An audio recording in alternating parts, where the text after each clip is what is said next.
Good morning my dear students. सभी छात्रों का अभिवादन। I am your SK sir on this platform of tech Guru, जो आपका प्लेटफॉर्म है मेरे बच्चों। उस पे एनटीएससी प्रिपरेशन के शानदार सवालों के साथ फाउंडेशन कोर्स में आपके सामने फिर उपस्थित हैं, फिर उसी उत्साह और जो हम लोग एनर्जी कहते हैं उस एनर्जी के साथ। और जितने हमारे छात्र हैं वो सारे जुड़े, जितने हमारे छात्र हैं वो इसका जितना लाभ उठा सकते हैं उतना लाभ उठाएं। Take maximum benefit of this sessions. Best questions के साथ प्रीवियस ईयर एनटीएससी प्रिपरेशन के लिए जो क्वेश्चंस हैं उसके साथ आपके समक्ष उपस्थित हैं।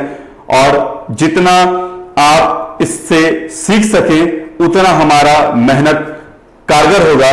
जितना आप इसको और लोगों तक पहुंचाइए उतना बेनिफिशियल होगा और ये बार बार आपको अवेलेबल हो सके, इसलिए इस चैनल को, जो आपका अपना चैनल है, उसको सब्सक्राइब कर लीजिए, बेल आइकन को प्रेस कर लीजिए ताकि आपको नोटिफिकेशन मिलते रहे माय डियर स्टूडेंट्स। और फर्दर इंफॉर्मेशन के लिए हमारे टेक गुरु टेलीग्राम चैनल को भी ज्वाइन कीजिए। तो my dear students, let's start our journey of preparation with the best question we are going through. और आज के सेशन में my dear students, acid base salt जो सीरीज चल रहा है उसका डिस्कशन का, जिसमें मैंने प्रीवियस 4 क्लासेस ले रखी है। आप वो 4 वीडियोस देख सकते हैं जिसमें हर वीडियो में 10 क्वेश्चंस का डिस्कशन किया है हम लोगों ने, और 10 बहुत क्वालिटी क्वेश्चंस जो कि previous year NTSC examinations, olympiad examinations and जो आपके हाई लेवल एंट्रेंस एग्जामिनेशंस होते हैं जैसे जेई, नीट, इसके बेस फाउंडेशन के लिए भी रिक्वायर्ड है। तो my dear students, keep working with that. इसको आप कीजिए तो आपके लिए बेनिफिशियल होगा हर पॉइंट ऑफ प्रिपरेशन और एग्जामिनेशंस के लिए। ठीक है, तो चलिए टाइम ना वेस्ट करते हुए हम लोग शुरू करते हैं आज अपना सेशन। और पहला क्वेश्चन है आपके सामने, विच of the following is the pH of basic solution. Basic solution का इनमें से पीएच कौन सा है?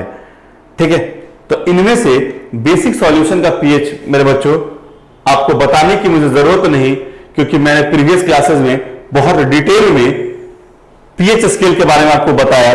ठीक है, और डिटेल में अगर जानना है तो आप जानते हैं क्या करना है, कमेंट बॉक्स में कमेंट कीजिए। वो हर एक टॉपिक जिसमें कि आपको डाउट है उसकी क्लासेस, उसकी वीडियोस आपको अवेलेबल करा दी जाएंगी with in 2 to 3 working days, जिसमें सारे आपके डाउट्स को क्लियर करा दिया जाएगा। बट शर्त इतना ही है, आप पूरा वीडियो देखें, सीखें और जो जो डाउट है उसको कमेंट बॉक्स में डालते जाएं। ठीक है, तो यहां पर अगर मैंने बताया आपको कि पीएच स्केल की अगर बात कर लें बच्चों, तो pH scale my dear students ये क्या होता है? 7 है। 7 से इधर जितना बढ़िएगा तो ये क्या हो जाता है? बेसिक हो जाता है। और 7 से इधर जितना बढ़िएगा तो ये क्या हो जाता है? एसिडिक होता जाता है। मतलब इधर जितना जाइएगा तो एसिडिक कैरेक्टर बढ़ता है और इधर जितना जाइएगा तो बेसिक कैरेक्टर बढ़ता है।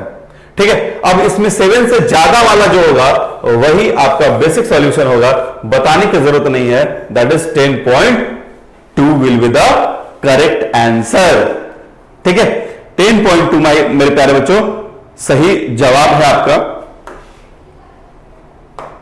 Next, the pH value of a solution prepared by dissolving 4 gram NaOH in 10 liters of water is। ठीक है, 10 लीटर ऑफ वाटर। तो इसका पीएच वैल्यू आपको बतलाना है। आप बताएंगे इसका पीएच वैल्यू क्या है। ठीक है, तो पीएच वैल्यू आपको बताने के लिए मैंने बताया था आपको, पहले उसकी मोलरिटी आपको कैलकुलेट करनी है। क्या करना है? मोलरिटी कैलकुलेट करनी है। अब मोलरिटी क्या होता है बच्चों? ये थोड़ा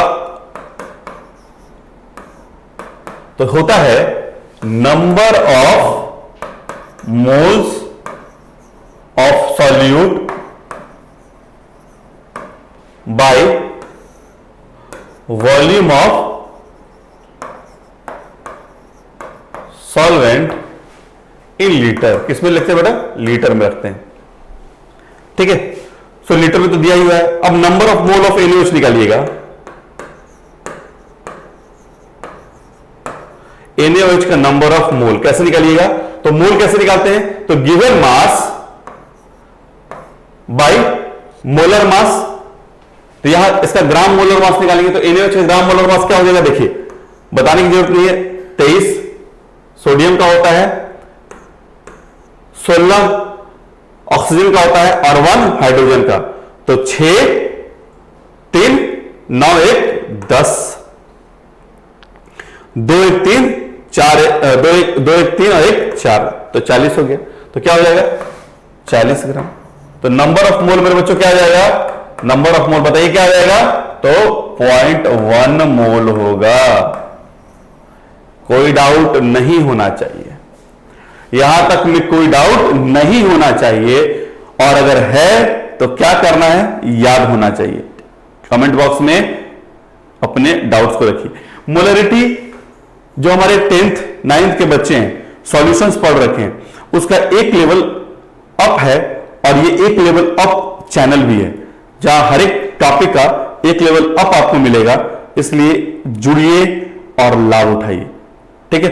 तो इसी को कहते हैं मोलरिटी, जो कंसंट्रेशन ऑफ सॉल्यूशंस प्रोवाइड करता है। अब यहां से आपको पता है, ठीक है, कि पीएच क्या होता है बेटा? पीएच इक्वल टू होता है, व्हाट इज पीएच? तो पीएच होता है negative log of H plus concentration. अब negative log of H plus concentration आप कैसे निकालिएगा? तो आप इसका डिसोसिएशन निकालिएगा इसके मोलरिटी के साथ। क्या करेंगे? इसका डिसोसिएशन निकालेंगे मोलरिटी के साथ। तो मोलरिटी यहां पर क्या आ जाएगा बच्चा? मोलरिटी क्या होगा बताइए? तो number of moles by volume of solution, मतलब 100 से डिवाइड किया तो कितना हो गया? 0.001 हो गया। कितना हो गया? 0.001। तो अगर आप देखिए तो हमारा NaOH अगर डिसोसिएट करेगा तो क्योंकि इसकी मोलरिटी 0.001 है, इसलिए इसका Na प्लस और OH माइनस कितना आएगा? 0.001। ठीक है, कितना आएगा? 0.001 आएगा। क्लियर? अब अगर हम बात करें इसका नंबर ऑफ मोल्स, अगर आपको यहां अगर निकाल के देखें तो बेटा क्योंकि ये बेस है तो यहां इसका POH निकालना पड़ेगा। क्या निकालना पड़ेगा? POH निकालना पड़ेगा। तो ये क्या जाएगा? निगेटिव लॉग ऑफ 0.001 मतलब negative log of 10 to the power -3, मतलब इसका POH कितना आ गया? 3 आ गया। इतना तो सबको पता है, इसका POH कितना आ गया? 3 आ गया मेरे प्यारे बच्चों। यहां तक में कोई डाउट है तो बताइए। इसका POH कितना आ गया? 3 आ गया। और पूछ क्या रहा है? कंफ्यूज, यही क्वालिटी होती है क्वेश्चन की। पूछ क्या रहा है? पीएच वैल्यू कह रहा है, ना कि POH कह रहा है। ठीक है, आपका 3 आया गया, हालांकि यहां पर ऑप्शंस नहीं दिया है इसलिए आप फंसिएगा नहीं, लेकिन अगर एक भी ऑप्शन 3 रखता अच्छे लोग गलत करके आते। ठीक है, तो यहां तक आप नोट कर लीजिए, पेन पेंसिल कॉपी निकाल के बैठिए, क्योंकि ये बहुत ही इंपॉर्टेंट डिस्कशन है आपके पॉइंट ऑफ व्यू से, आपके डिस्कशन के पॉइंट ऑफ व्यू से। ठीक है, तो आई होप यहां तक नोट हो गया। और मेरा पीएच कितना गया? That is 3। अब यहां से हमको क्या निकालना है? पीएच। तो पीएच क्या होता है बेटा? 14 माइनस POH। तो 14 माइनस 3 करेंगे तो कितना आएगा? 11। तो यहां इसका पीएच कितना हो जाएगा बेटा? That is 11। क्योंकि ये बेस है, इसका POH निकलता है और पीएच निकालने के लिए उसको हमको 14 से माइनस करना पड़ता है। This is the formula. So this is very good question, बहुत मजेदार क्वेश्चन है। जो भी इसको देख रहे हैं उनके लिए एक बहुत इंपॉर्टेंट क्वेश्चन है, जो अभी 29-30 को NTSC एग्जामिनेशन शुरू हो रहे हैं उसके पॉइंट ऑफ व्यू से। ये क्वेश्चंस जबरदस्त हैं, दमदार हैं। जितना बेनिफिट ले सकते हैं और जितना शेयर कर सकते हैं, ताकि आपके SK सर को कभी मनोबल बढ़ा रहे, ये आपकी जिम्मेवारी है। जितने मेरे स्टूडेंट्स देख रहे हैं और जहां तक मेरी बात पहुंच रही है, इसको जितना शेयर कर सकते हैं कीजिए, ताकि मेरी बात दूर तक और आपके सभी जो हितैषी हैं वहां तक पहुंचे। और जिनको जिनको डाउट है वो वीडियो के कमेंट बॉक्स में अपने क्वेश्चंस को डाल दें। जैसे ही आप क्वेश्चंस को डालिएगा, I will be solving your doubts in the complete detail with a detailed और डाउट क्लास। ठीक है, एक डिटेल्ड डाउट क्लास से हम आपका पूरा का पूरा वो टॉपिक क्लियर कर देंगे। ठीक है, चलिए बच्चों आगे बढ़ते हैं। Next, which natural indicator acid base used in the kitchen of our home. ठीक है, नेचुरल इंडिकेटर, तो natural indicator you know is turmeric. तो बताने की जरूरत नहीं है आपको कि टर्मरिक जो है it is one of the natural indicator. Turmeric क्या है बेटा? एक नेचुरल इंडिकेटर है। ठीक है, turmeric is one of the natural indicator जिसमें कि एसिड बेस के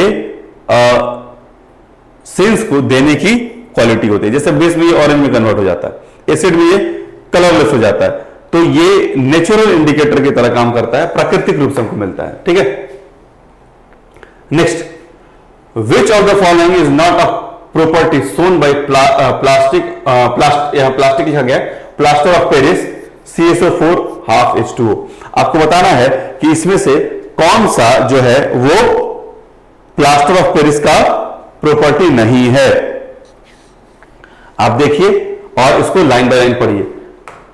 to understand the best value of the video और द क्लास, जो सीरियस स्टूडेंट है वो हर क्वेश्चंस के बाद वीडियो को पॉज करेंगे, सॉल्व करेंगे, सीखेंगे और तब सॉल्यूशंस को देखेंगे। चलिए सॉल्यूशन की तरफ बढ़ते हैं। It solidifies after mixing with water. अब नॉट अ प्रॉपर्टी कर रहा, तो ये तो प्रॉपर्टी है, जैसे ही हम लोग पानी डालते हैं वो सेटल करने लगता है। It is use for setting of broken bond, obviously medical purpose से यूज होता है। When kept open in air it easily loses its water. No, इसके वाटर ऑफ क्रिस्टलाइजेशन जो होता है CSO4 डॉट हाफ H2O, इस वाटर ऑफ क्रिस्टलाइजेशन को ये आसानी से लूज नहीं करता है। ठीक है, बहुत हाई टेम्परेचर पर ये डिकम्पोज करता है, तो ये आसानी से रिलीज इजीली नहीं होता है। A large amount of energy is release on mixing it with water, ये भी एक प्रॉपर्टी है। ठीक है, क्योंकि ये एक्सोथर्मिक रिएक्शन होता है, गर्म थोड़ा सा कर देता है वहां पर। ठीक है, तो it is an exothermic reaction, तो it releases large amount of energy during that time. ठीक है, okay. Next, which reagent is able to dissolve gold and platinum. तो ये बहुत लोग जान रहे हैं जो इस चीजों को समझते हैं। ठीक है, खासकर हमारी जो फीमेल स्टूडेंट्स हैं उनको तो बड़ा पता है, वो जाते रहते हैं गोल्ड स्मिथ के पास, सुनार के पास। ठीक है, और हमेशा कोई ना कोई ऑर्नामेंट्स को साफ कराना है, ठीक कराना है। So you know that basically जो हमारा गोल्ड है, प्लैटिनम है, दीज आर नोबल मेटल्स। ये क्या है बेटा? ये नोबल मेटल्स है, मतलब दीज आर लिस्ट रिएक्टिव और अनरिएक्टिव मेटल्स। मेटल है लेकिन लिस्ट रिएक्टिव है। रिएक्शन को छोड़ के ये मेटल के सारे फीचर्स को फुलफिल करते हैं, लश्चरस हैं, मेलेबल हैं, डक्टाइल हैं। ठीक है, तो इनको डिसॉल्व करने के लिए क्या यूज किया जाता है? We use aqua regia. एक्वारेजिया क्या है बेटा? This is a solution of HCl and HNO3, यानी हाइड्रोक्लोरिक एसिड और नाइट्रिक एसिड का ये सॉल्यूशन है, और ये एक रेशियो में होता है, फिक्स रेशियो में। 3 volume of HCl and 1 volume of HNO3। 3 volume of HCl and 1 volume of HNO3। तो इस रेशियो में जब हम इनको मिक्स करके एक मिक्सचर बनाते हैं, देन दैट इज कॉल्ड, उसको हम क्या कहते हैं? एक्वारेजिया। हिंदी में इसको हम अम्लराज कहते हैं। It is king of the acid. ये सभी एसिड्स का किंग माना जाता है, किंग ऑफ द एसिड। ठीक है, जिसके ऊपर सब फेल हो जाते हैं, इवन सल्फ्यूरिक एसिड फेल हो जाता है गोल्ड और प्लैटिनम के ऊपर। This is acting on that also, ये उसको भी डिसॉल्व करने की काबिलियत, क्षमता रखता है। मजा आ रहा है? देखिए, पढ़ाई जब आपके अंदर मन तक पहुंचने लगे तो वो आनंद हो जाता है, और इसके लिए आपको चीजों को समझना पड़ेगा और क्लासेस के साथ जुड़ना पड़ेगा। जितना समझिए उतना मजा आएगा, जितना मजा लीजिएगा उतना समझ आएगा। ये एक चक्र है, एक साइकिल है, और जितना समझ में आएगा आपका जो अपलिफ्टमेंट है वो उतना ही ज्यादा होते जाएगा। ठीक है, तो बिना समय नष्ट किए मेरे प्यारे दोस्तों, आप इन क्वेश्चंस को अपने स्तर पे भी सॉल्व करें, और जितना आप अपने स्तर पे सॉल्व कीजिएगा उतना ज्यादा आप क्लियरिटी पाइएगा। हमारे यानी अपने सर एसके सर के पॉइंट ऑफ व्यू से आप इसको शेयर करते रहें। जो स्टूडेंट्स इसको देख रहे हैं या इससे बेनिफिट प्राप्त हो रहा है जिनको, वो इसको लाइक भी करें। ठीक है, और अपने ऐसे समूह में, ग्रुप में इसको शेयर करके जो अन्य स्टूडेंट हैं, वो लोग जो नए हैं चैनल पे, वो इसको सब्सक्राइब करके बेल नोटिफिकेशन को ऑन कर दें। लगातार आपके लिए बेस्ट क्लासेस और वीडियोस टीम ऑफ टीचर्स के द्वारा प्रोवाइड की जा रही है। बेस्ट टीचर्स का ग्रुप है यहां पर, जो आपके हर एक सब्जेक्ट्स के नीड को पूरा करने में सक्षम है। तो इस चैनल के साथ जुड़े रहिए अपने 10th बोर्ड के प्रिपरेशन के लिए, साथ साथ कॉम्पिटिटिव एग्जामिनेशंस के फाउंडेशन सीरीज में, जैसे कि हम अभी एनटीएससी के सीरीज को स्टार्ट किए हैं, वैसे सभी सब्जेक्ट में धीरे धीरे स्टार्ट होगा। बट आपके सपोर्ट की आवश्यकता है, आपके प्यार की आवश्यकता है, और आपके इन्वॉल्वमेंट की आवश्यकता है। जितना इन्वॉल्व होकर आप चीजों को ग्रहण कीजिएगा, उतना ही ज्यादा हमारा भी उत्साह बढ़ेगा, इंथुजियाज्म बढ़ेगा, और उतना ही ज्यादा हम चीजों को और बेहतर तरीके से आप तक पहुंचा पाएंगे। ठीक है, चलिए, the chemical formula of borax, ये याद करने वाली बात है, बोरेक्स का केमिकल फॉर्मूला। ठीक है, देखिए बोरेक्स सोडियम और बोरोन का एक सॉल्ट है। ठीक है, और ये याद रख लीजिए, बोरेक्स में वाटर ऑफ क्रिस्टलाइजेशन 10 होता है। So the correct answer here is Na2B4O7.10H2O। ठीक है, the correct formula for borax is Na2B4O7.10H2O। और बोरेक्स बहुत इंपॉर्टेंट प्रॉपर्टी होल्ड करता है। ठीक है, बोरेक्स जो है वो बहुत प्रॉपर्टी इंपॉर्टेंट होल्ड करता है। अगर इसके बारे में विशेष जानना है, पहले इसको आप पढ़िए, otherwise your SK sir is always here to help you through that. JEE या नीट एग्जामिनेशन में यहां के क्वेश्चंस रहते हैं। ये इनऑर्गेनिक केमिस्ट्री का one of the very important compound है। ठीक है, नेक्स्ट, हाँ ये तो जबरदस्त क्वेश्चन है, थोड़ा सा ये क्लोजिंग हो गया है, तो इसको हम लोग अलग कर लेंगे। ठीक है, तो सबसे पहला है कि भाई इसको कौन सा कन्वर्सन है और कौन सा प्रोसेस यूज हो रहा है। आप इस क्वेश्चन को रोकिए, ये मेमोरी बेस्ड क्वेश्चन है, बट इनऑर्गेनिक का एक बहुत इंपॉर्टेंट सेक्शन है। बेसिकली जो हम लोग कहते हैं preparation of different type of compounds.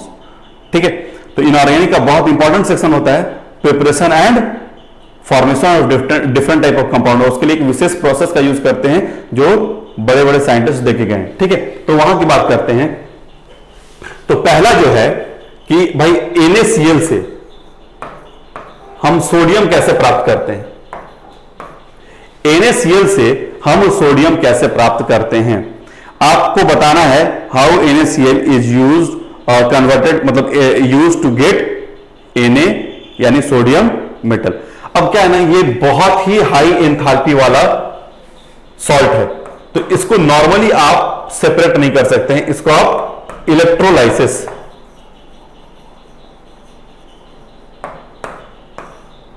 से ही सेपरेट कर सकते हैं। आप इसको इलेक्ट्रोलाइसिस से सेपरेट करते हैं, जिसके लिए खास प्रोसेस दिया गया, किसके द्वारा, डाउन्स के द्वारा। So the correct answer here is downs process. Similarly NaCl to Na2SO4, obviously NaCl को अगर कन्वर्ट करना है Na2SO4 सोडियम सल्फेट में, ठीक है, तो ऑब्वियसली इसको रिएक्ट कराना पड़ेगा इससे स्ट्रॉन्ग एसिड से, दैट इज H2SO4 से आपको रिएक्ट कराना पड़ेगा। तो मेरा 1 का समूह कौन सा हो गया, तो 1 का 3 हो गया, 2 का कौन सा हो गया, तो 2 का 4 हो गया। सिमिलरली ये सब याद करना है। NaCl to NaOH, NaCl to NaOH के लिए हम लोग कैसे करते हैं, मतलब हम लोग सॉल्ट से सोडियम हाइड्रोक्साइड कैसे बनाएंगे, तो इसका यूज करते हैं हम लोग कैस्टनर केल्नर प्रोसेस। सभी प्रोसेस पे हायर लेवल पे आपको पढ़ना है। आईसीएसई के जितने हमारे बच्चे वो पढ़ रहे हैं 10th में, तो कैस्टलर किल्नर प्रोसेस का यूज करते हैं। अगर इन प्रोसेसेस के बारे में डिटेल जानना है तो कुछ नहीं करना है, आपको पता है, कमेंट बॉक्स में डाल देना है, सो दैट आपके रिक्वायरमेंट्स मेरे को पता चले। These are very important topics in chemistry and this is the best platform for chemistry. I am having more than 10 years of experience in various biggest platform and believe me, जितने भी students हैं उनके one shot and last destination for preparation और doubt clearing और understanding concept इस platform पे आपके इसके सर द्वारा प्रोवाइड किया जाएगा इन केमिस्ट्री। ठीक है, सो जितना विश्वास के साथ जुड़िए उतना ही मजा आएगा, बस आपका विश्वास दिखना चाहिए। नेक्स्ट फोर्थ, तो फोर्थ का बचा हुआ कुछ है नहीं दिख रहा है। Na2SO3 को Na2S2 सोडियम थायोसल्फेट कहते हैं बेटा इसको, तो इसके लिए हम लोग स्प्रिंग प्रोसेस का यूज करते हैं। ठीक है, what we use, spring process. तो दैट इज, अगर हम देखें लास्ट फोर्थ का, तो फोर्थ का कौन सा हो गया बेटा, फोर्थ का हो गया आपका 2, तो 1 का 3, 2 का 4, 3 का 1, that is a will be the answer. ठीक है, इसको याद कीजिए, इसको रिमेंबर कीजिए, that will be helping you. And कौन सा प्रोसेस कैसे वर्क कर रहा है, अगर आप एक लेवल ऊपर जानना चाहते हैं तो फिर कमेंट कीजिए। ठीक है, which amongst the following will not conduct electricity, इनमें से इलेक्ट्रिसिटी कौन सा कंडक्ट नहीं करेगा। थोड़ा इसको क्वेश्चन और कंफर्म कर देंगे इन एक्वस सॉल्यूशन, क्योंकि ऐसे अगर आप देखिए ये सवाल पूछा हुआ है, salt are bad conductor of electricity because they do not have free electron in their solid state, they are good conductor of electricity only when they are dissolve in their aqueous form. तो याद रखना है। तो यहां पूछ रहा है कि इनमें से कौन सा not a good conductor of electricity है। कभी कभी आधे क्वेश्चंस को भी हम लोग को समझना पड़ता है फ्रॉम द ऑप्शंस। ये एक्चुअली बात क्या कर रहा है, एक्वस सॉल्यूशन की बात कर रहा है। नॉर्मल में तो सारे बैड कंडक्टर हैं, तो ये क्योंकि स्ट्रॉन्ग मेटल और नॉन मेटल का यानी स्ट्रॉन्ग इलेक्ट्रोलाइट सॉल्ट है, तो ये गुड कंडक्टर ऑफ इलेक्ट्रिसिटी होगा। ये भी क्या होगा, गुड कंडक्टर ऑफ इलेक्ट्रिसिटी होगा। ये भी क्या होगा, गुड कंडक्टर ऑफ इलेक्ट्रिसिटी होगा। ये क्या है, ग्लूकोज है, और ग्लूकोज क्योंकि एक हाइड्रोकार्बन है, ग्लूकोज इज अ हाइड्रोकार्बन, सो इसका डिसोसिएशन बहुत ज्यादा नहीं होता है, इसका डिसोसिएशन नहीं होता है, इस कारण से ये गुड कंडक्टर ऑफ इलेक्ट्रिसिटी नहीं होता। हालांकि एकदम से बैड कंडक्टर भी नहीं होता है, but it's conductivity is very low. ठीक है, तो इन तीनों के रिस्पेक्ट में तो इसकी कंडक्टिविटी बहुत लो हो जाती है ग्लूकोज की। So for your point of view right now the correct answer will be C, it will be not a good conductor of electricity. ठीक है, तो एसिड बेस एंड सॉल्ट के previous year NTSC level examinations में जितने best questions थे वो सारे आपके इसके सर ने आपको करा दिए। फिर भी जो डाउट्स आपको लगता है आप कमेंट बॉक्स में लिखें, सारे क्लासेस को सीक्वेंस मोड में देखें, और अगर क्लासेस अच्छी लगती हैं, जो लगेंगी ही, तो आप इसको लाइक करें, सब्सक्राइब करें, बेल नोटिफिकेशन को आप ऑन कर दें अगर चैनल पे नए हैं, और जितने आपके फ्रेंड्स हैं, जितने आपके जो पीयर ग्रुप हैं, उन सभी में अगर इसको शेयर करेंगे तो उनको भी बेनिफिट होगा और आपका प्रिपरेशन का बेस भी स्ट्रांग होगा। इसी उम्मीद के साथ आज सभी के साथ अलविदा लेते हैं, फिर मिलेंगे अगले क्लास में with new set of questions in this series of NTSC preparation level. ठीक है, जिसमें हम बात करेंगे एटम्स एंड मॉलिक्यूल्स की। तो आज के लिए आपसे विदा लेते हैं मेरे प्यारे दोस्तों, मिलते हैं अगली क्लास में इसी ऊर्जा के साथ, इसी एनर्जी के साथ। तब तक के लिए सारे केमिकल लोचा को दिमाग में रखिए, डाउट्स को डाल दीजिए कमेंट बॉक्स में, सारे टेंशन को इसके सर पे छोड़ दीजिए, and will take it to the best level of preparation on this platform. Thank you, bye bye.